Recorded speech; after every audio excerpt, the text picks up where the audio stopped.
think in English fast. Stop translating in your head. Have you ever tried to speak English and your brain suddenly freezes? Oh, yes, every single time. Someone asks me, "How are you?" And my brain is like, wait, first translate this into Hindi, then find grammar, then panic. Exactly. And by the time you finally answer, The conversation is already over. if that happens to you, this video is going to change the way you learn English. Because today we're talking about the big problem almost every English learner has. Translating in your head. And more importantly, How to stop doing it and start thinking in English naturally. even if you're shy, even if you're a beginner, and even if your brain currently feels like an old computer loading for 10 minutes. Mine still makes Windows XP sound sometimes. That explains a lot. Intro. Hey everyone, welcome back to Fluent English Podcast, the place where you relax, enjoy, and improve your English naturally. No boring grammar lectures, no scary textbooks, just real English conversations that actually help you speak confidently. So if you want to speak English more naturally and understand native conversations faster, Make sure you subscribe and grab your favorite tea, coffee, or emotional support snacks. today's episode is super important because translating in your head is one of the biggest reasons learners feel slow when speaking English. And honestly, I used to think translating was normal forever. A lot of people think that. But today, we'll show you simple tricks to train your brain to think directly in English. Without pain, without stress, without your brain catching fire. Section 1. Why translating makes you speak slowly. Okay, Paul, let me ask you something. I'm nervous already. When you want to say something in English, what happens inside your brain? Okay, first I think in my language. Then I search for English words. Then I check grammar. Then I become afraid. Then I forget everything. That is exactly what happens to millions of learners. So basically, my brain is doing extra homework. Yes. Translation creates an extra step. Instead of idea to English, your brain does idea to native language, to translation, to grammar check, to English. That sounds exhausting. Because it is exhausting. And the more steps your brain takes, the slower your speaking becomes. That explains why native speakers answer fast and I answer like a loading screen. Exactly. Native speakers don't translate. They connect ideas directly to English words. For example, when I say apple, you immediately imagine an apple, not the translation first. Wait, that's true actually. That's the key. You need to build direct English connections in your brain, not translation chains. Mini practice. Okay, everybody listening, quick practice. Don't translate. Just imagine. Ready? Beach. Pause. Coffee. Pause. Rain. Pause. Dog. Why did I imagine a dog wearing sunglasses? Honestly, that sounds amazing. But notice something important. You understood those words without translating. That means your brain can already think in English. You just need more practice. Section 2. The biggest mistake English learners make. Okay, Emily, serious question. If translating is bad, why do learners do it? Because schools often teach English like a math subject. Memorize grammar, memorize translations, memorize rules. But real language doesn't work like that. True. Nobody speaks naturally by remembering 47 grammar rules during conversation. Exactly. Imagine this. You're talking to your friend, and suddenly your brain says, wait, is this present perfect continuous passive? Conversation finished, friendship destroyed. Right. Real speaking is automatic. Children don't learn language by studying grammar books first. They learn by hearing patterns again and again. So basically, more listening? Yes. Listening is one of the fastest ways to start thinking in English because your brain starts recognizing English patterns naturally. Real life example. Let's compare two learners. Learner A studies vocabulary lists all day. Learner B listens to simple English conversations every day. After a few months, who speaks more naturally? Probably learner B. Exactly. Because learner B trained their brain to process English directly, not translate it. Repeat after me moment. Okay, everybody, repeat after me naturally. I can think in English. Pause. Again. I don't need to translate everything. Pause. One small step every day. Pause. That sounded motivational. I suddenly want to climb a mountain. Please don't, we're recording a podcast. Section 3. how to start thinking in English daily. Now let's talk about practical techniques, real things you can do starting today. Good, because my brain needs help immediately. Tip 1. Name things around you.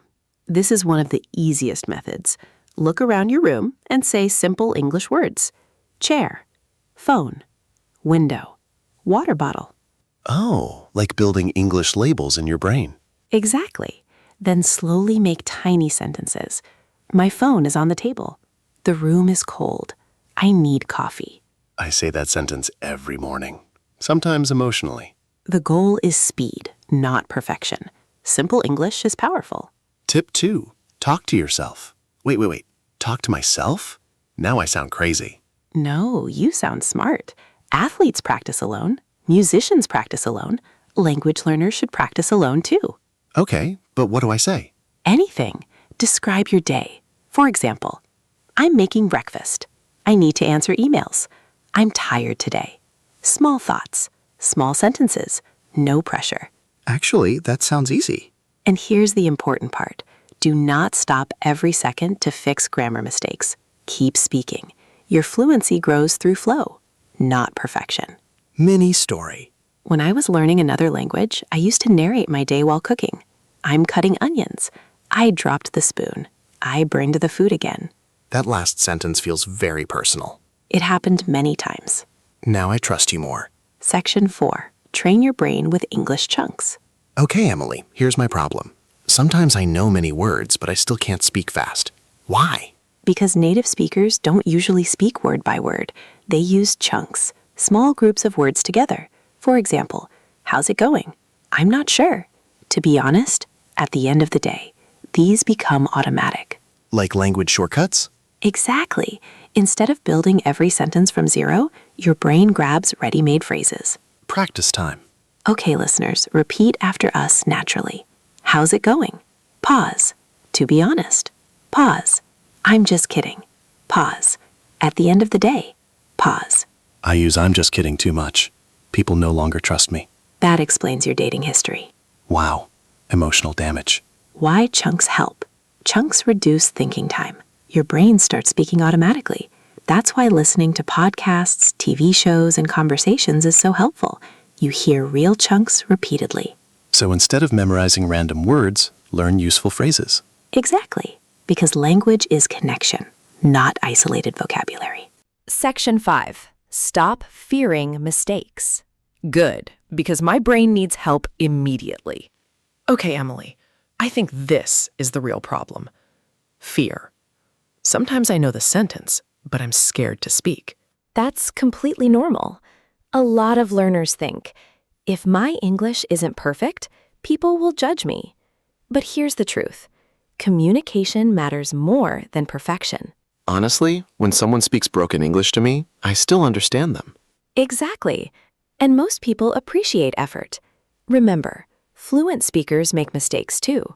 Even native speakers make mistakes. Oh, definitely. I've seen native speakers fight online using the wrong grammar. Exactly. Perfection is not the goal.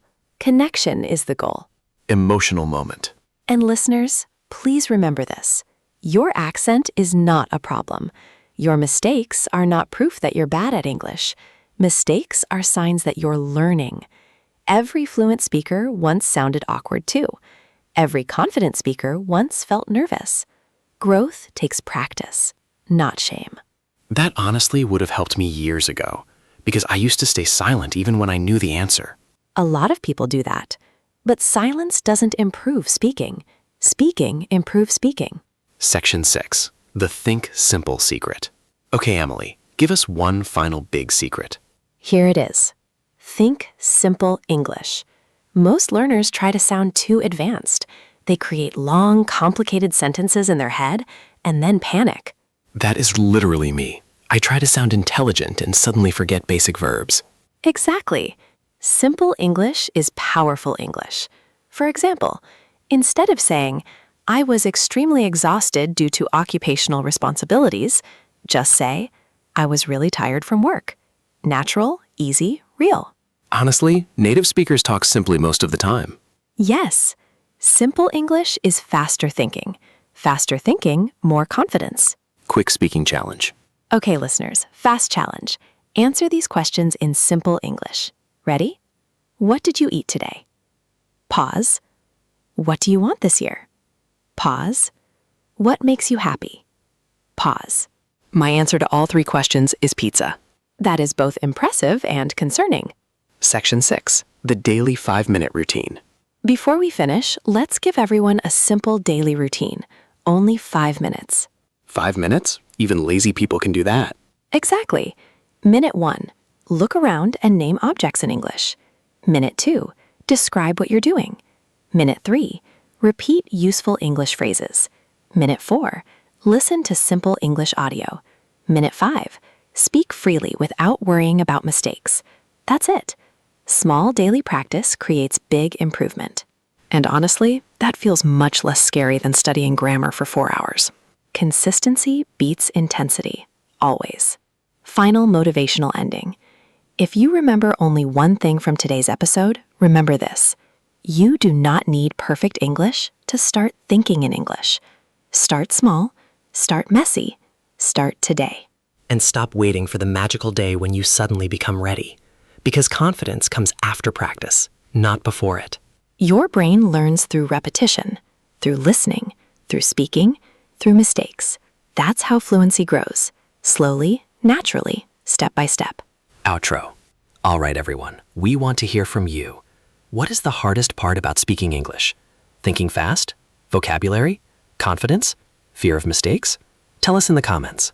And if this episode helped you, send it to a friend who overthinks English too much.